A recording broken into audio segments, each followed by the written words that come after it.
2 mouthfuls. Looks more like a song. Perfume sample.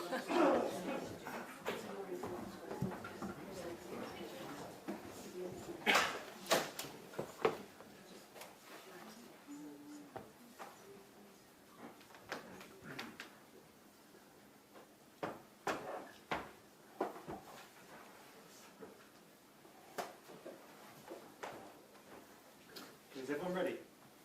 Great.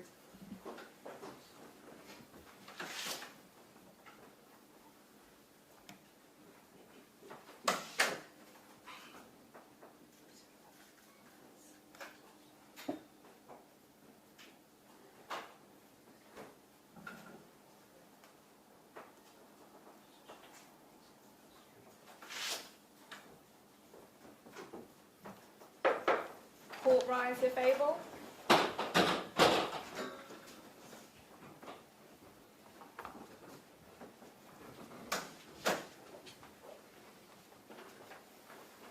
These are judgments in the matter of Epping Forest District Council and Somani Hotels Limited. This is a summary of the judgment of the court, a decision which runs to over 120 paragraphs. In accordance with the court's usual practice, the full text will be supplied to the parties' legal teams today for checking for any typographical errors or factual errors such as, for example, a wrong date or reference. The judgment is not supplied at this stage for further argument. As soon as the parties have had the opportunity to carry out these checks, the full text will be uploaded to the National Archive and will be published on the judicial website. This summary will be published on the judiciary website as soon as practicable after this hearing. These are 2 linked applications for permission to appeal before the court. The applications were listed for oral hearing yesterday on the 28th of August 2025, with the appeals to follow. The first of the applications is brought by the Secretary of State for the Home Department, Home Secretary, and the second by Somani Hotels Limited, Somani. The respondent to both appeals is Epping Forest District Council, the council. The appeals themselves both concern the grant to the council of a temporary, i.e. time-limited, injunction by Mr. Justice Eyre, the judge, on 19th August 2025. That injunction was granted pursuant to Section 187B of the Town and Country Planning Act 1990, the 1990 Act, to restrain Somani from using the Bell Hotel at High Road, Bell Common, Epping, Essex, the hotel, as accommodation for asylum seekers. The Council argues in this case that Somani's actions are in breach of planning law.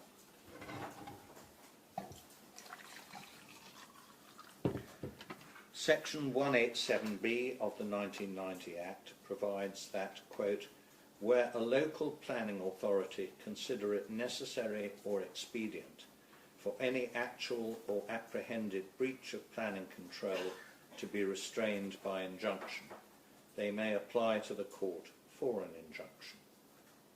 Section 187B(2) provides the court with a wide discretion in relation to the grant of an injunction, i.e. as the court thinks appropriate for the purpose of restraining the breach.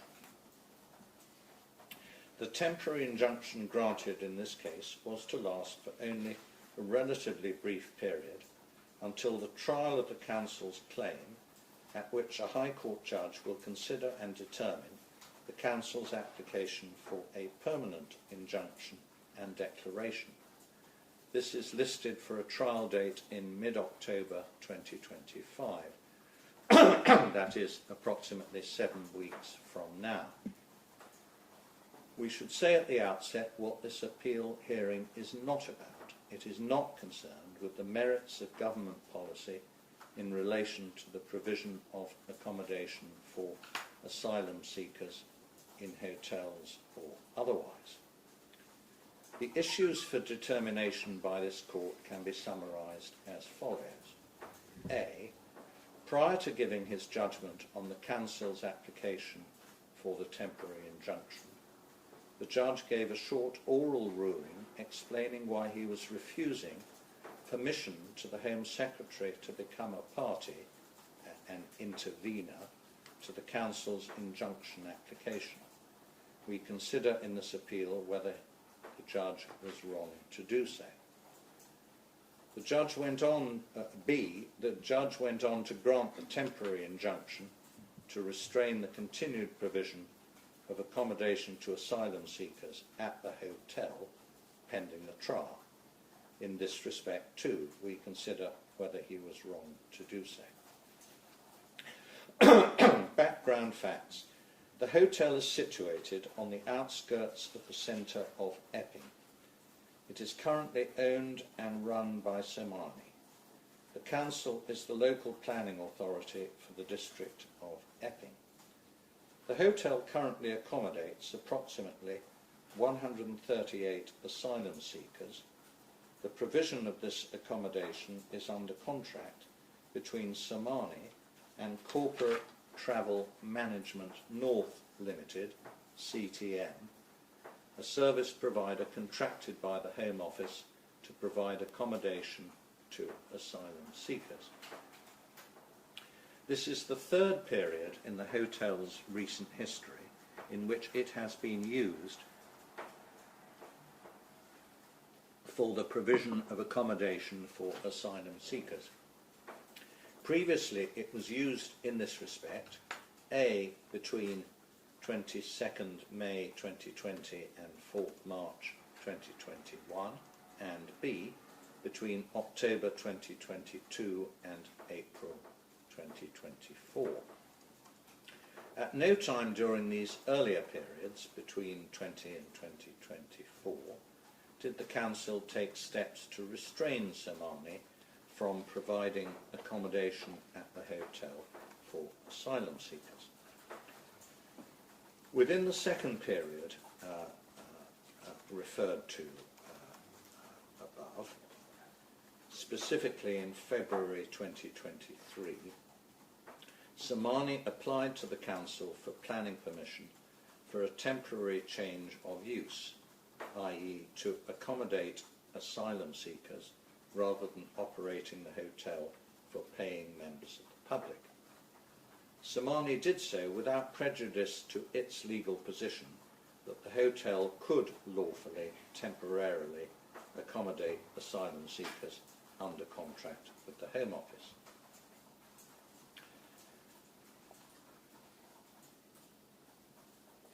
For over a year, the Council did not deal with Somani's application, notwithstanding the statutory duty to deal with such an application within 8 weeks. As the contract between Somani and the Home Office came to an end in or about April 2024, Somani withdrew its application for temporary change of use.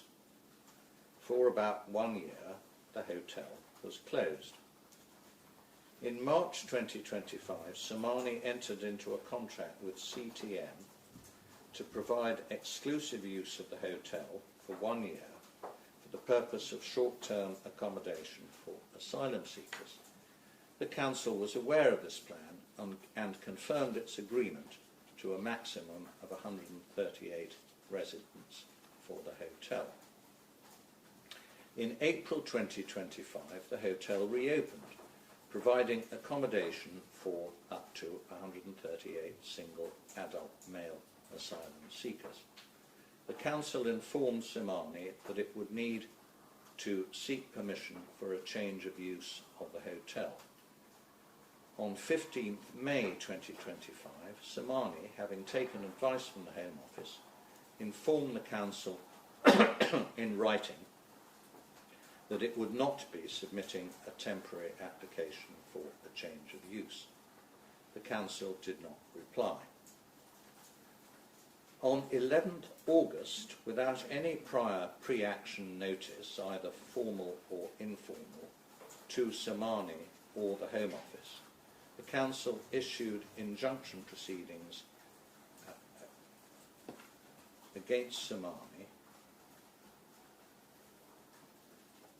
under Section 187B of the 1990 Act to restrain the use of the hotel as a matter of planning control for accommodating asylum seekers. The Council also sought a temporary interim injunction pending trial. It sought a declaration that the current use of the hotel does not amount to use as a hotel, which is the permitted use of the premises for the purposes of planning control. The documents were formally served on Somani on 12th August. Since April 2025, 3 arrests have been made by the police in respect of individuals accommodated at the hotel, and criminal charges have been brought against the individuals. One incident is reported to have occurred on 8th July and involved alleged sexual assaults, incitement of a girl to engage in sexual activity, and harassment without violence. This has, unsurprisingly, attracted considerable interest in local and national media. Since July 2025, there have been largely continuous protests outside the hotel. The focus of the protests is that the hotel should no longer be used to house asylum seekers. Some of the protests have involved violent and disorderly incidents. As of 3rd August, the police reported that 25 people had been arrested in connection with offences at these protests, and 16 people had been charged with criminal offences. The application for an injunction under Section 187B of the Town and Country Planning Act 1990. The hearing of the Council's application for a temporary injunction was listed before the judge on Friday, 15th August 2025. By this time, the Home Office had received informal notice of the application, but was neither present nor represented at the hearing. The judge reserved his judgment in relation to the application for the temporary injunction until 2 p.m. on Tuesday, 19th August. On Monday, 18th August, the Government Legal Department issued an application for the Home Secretary to be joined as a party to the litigation. This application was considered by the judge on 19th August, prior to the delivery of his reserved judgment. The application was supported by Somani, but opposed by the Council. In a short oral judgment, the judge gave his reasons for refusing the Home Secretary's application for party status. In short, he concluded that it was not, quote, desirable, unquote, a term used in the civil procedure rules, for the Home Secretary to be a party to the litigation. The judge then went on to hand down his reserved judgment. In that judgment, he gave his reasons for granting the Council the temporary injunction. Under the terms of the injunction, Somani was restrained from using the hotel for accommodating asylum seekers, howsoever described, or for using the hotel otherwise than as a hotel. The upshot of the injunction is that all 138 asylum seekers currently resident at the hotel will need to be relocated by 12th September, pending the final hearing in October. The Home Secretary and Somani promptly issued applications for permission to appeal to this court. They were listed before us for hearing yesterday. Given the importance and urgency of the matter, we are giving judgment today.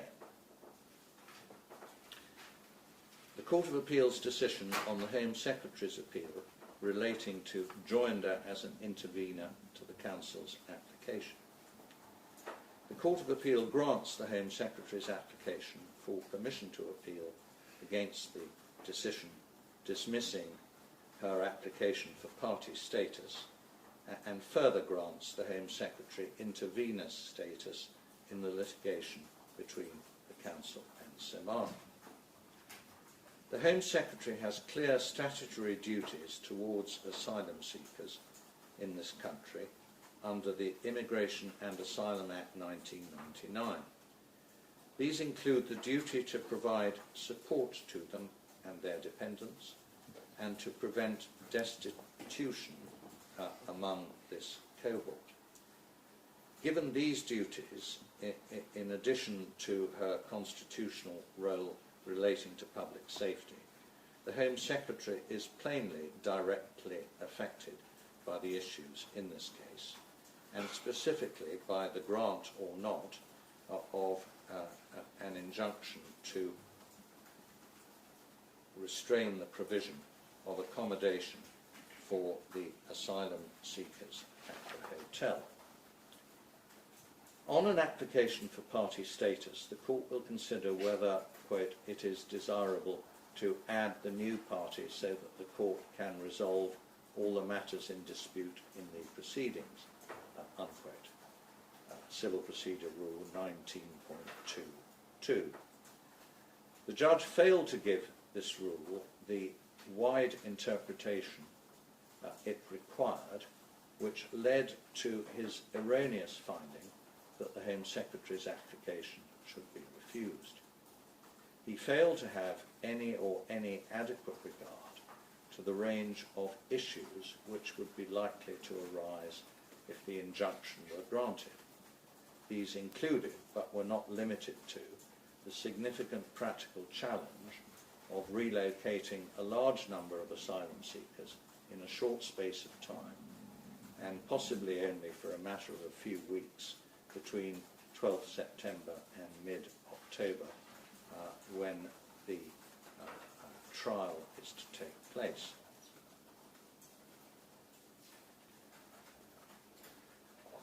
If the Council's application were to fail at trial, the hotel would be permitted to continue to operate as it is at present. The judge denied himself the opportunity to consider the wider range of public interest factors which would be relevant to this application. These, in our view, rendered it more than just merely desirable that the Home Secretary be enabled to participate in the court process.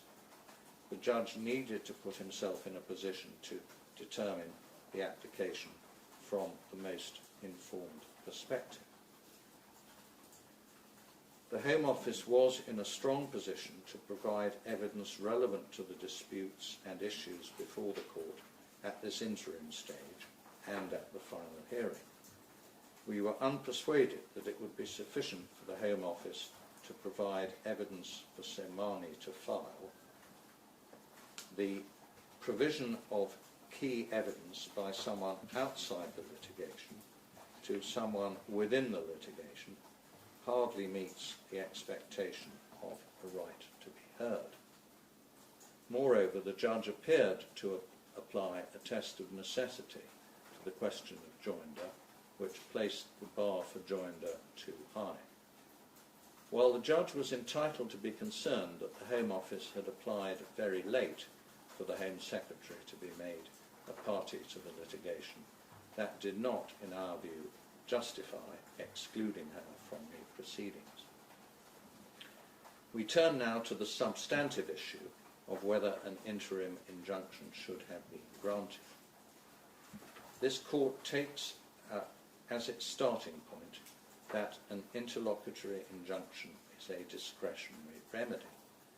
It is not open to this court to set aside the exercise of the judge's discretion simply because the three of us would have exercised it differently. It is our role to review that decision and only interfere with it if we identify a flaw or flaws in the judge's treatment of the question to be decided, such as an error of law, a gap in logic, or a failure to take account of some material factor which undermines the cogency of the conclusion. We conclude that the judge made a number of errors of principle which undermine his decision. The wider picture. The provision of accommodation for asylum seekers pursuant to the Home Secretary's statutory duty is a national issue requiring a structured response. Ad hoc interim injunction applications seeking closure of particular sites may each have some individual merit, but the judge's approach ignores the obvious consequence that closure of one site means that capacity needs to be identified elsewhere in the system and may incentivize local planning authorities who wish to remove asylum accommodation from their area to apply to the court urgently before capacity elsewhere in the system becomes exhausted. The potential cumulative impact of such ad hoc applications was a material consideration within the balance of convenience, but was not considered by the judge, perhaps because he did not have the advantage in reaching his decision of evidence and submissions from the Home Office. The arguments on behalf of the Home Secretary in this, the written arguments on behalf of the Home Secretary in this appeal included the contention that, quote, the relevant public interests in play are not equal, unquote, and that one aspect of this is that the Home Secretary's statutory duty is a manifestation of the UK's obligations under Article 3 of the European Convention on Human Rights. This point was not pursued in oral argument. Any argument in this particular context about a hierarchy of rights is, in our view, unattractive. The incentivisation of protests.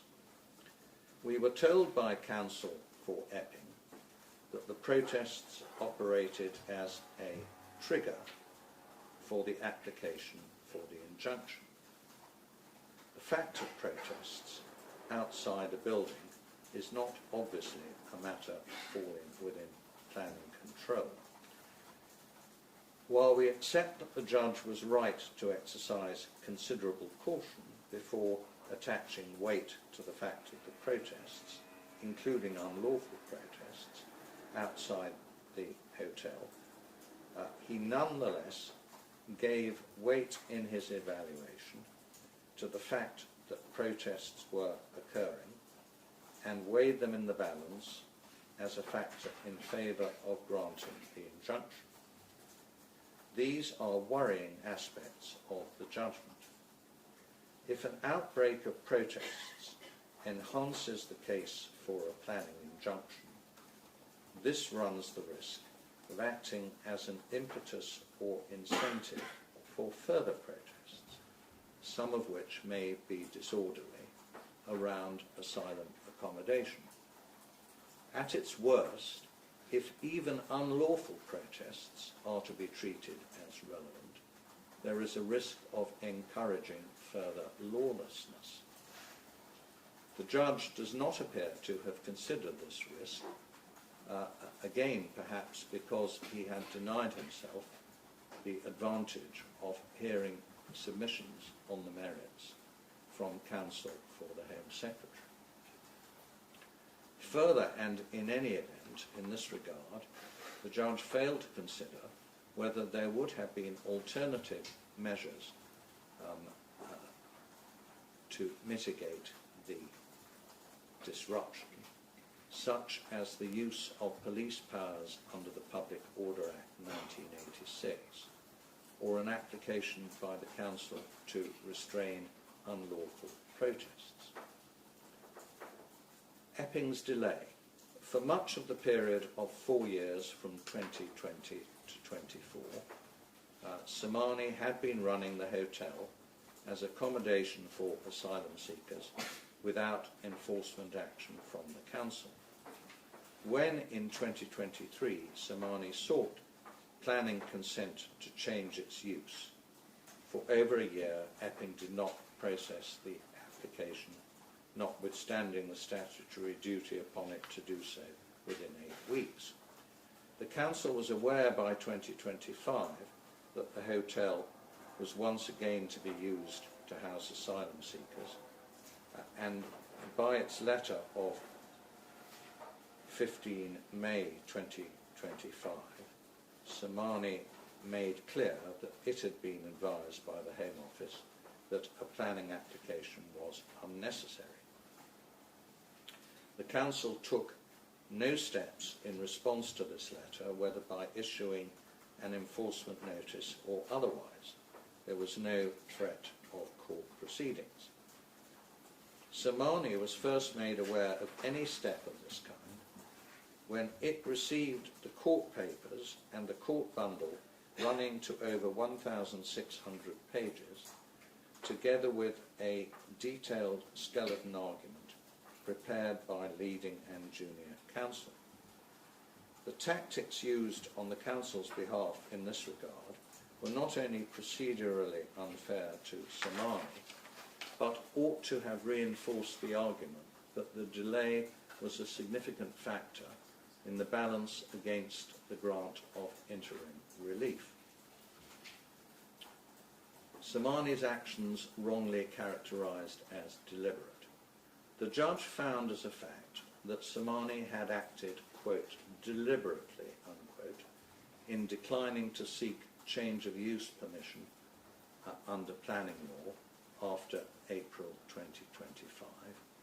He was critical of them for taking this line. He was wrong in both respects. Those undeserved criticisms, which were repeated several times in the judgment, plainly played a material part in the judge's ultimate decision. If the council had considered Somani to be in breach of planning laws, it could have taken enforcement measures provided for within the 1990 Act. It did not do so. In short, the judge's exercise of discretion in this case was seriously flawed by his erroneous reliance on the, quote, deliberate breach, unquote, as a significant factor in favour of the grant of an interim injunction. The temporary nature of the injunction. We emphasise here, as we did at the outset, that the issue for the judge in August was whether to grant a temporary injunction until the trial in October. The judge appears to have given very little weight to the desirability of preserving the status quo until that point. The risk of injustice to the residents of the hotel by being dispersed by 12th September, when the trial of the claim was to take place only some 6 weeks later, seems to have had oddly little resonance with the judge. In all of the circumstances we consider on these issues, that the judge's approach to the balance of convenience exercise was seriously flawed in principle. The exercise of his discretion can therefore be reviewed on appeal. The Epping residents' fear of crime was properly taken into account by the judge as a factor in favour of the grant of an injunction. He described it as being of limited weight. The appellants do not say it was irrelevant. The council does not say it should be decisive.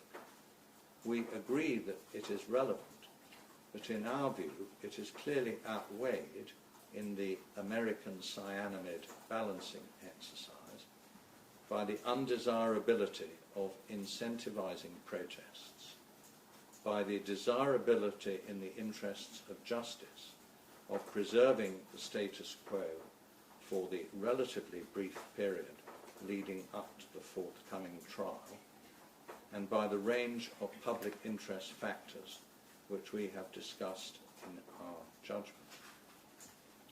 Therefore, we grant permission to appeal both to Somani and to the Home Secretary against the grant of the interim injunction. We allow the appeals and we set aside the injunction imposed on 19 August 2025. The case management directions given by the judge can remain in force, subject to any amendment necessitated by the joinder of the Home Secretary as an intervener. We direct that submissions on costs are to be exchanged and filed by 12 noon on Monday, 1st September, along with any suggested typographical or factual corrections which come to Council's attention. We end by recording our gratitude to Council for their helpful submissions.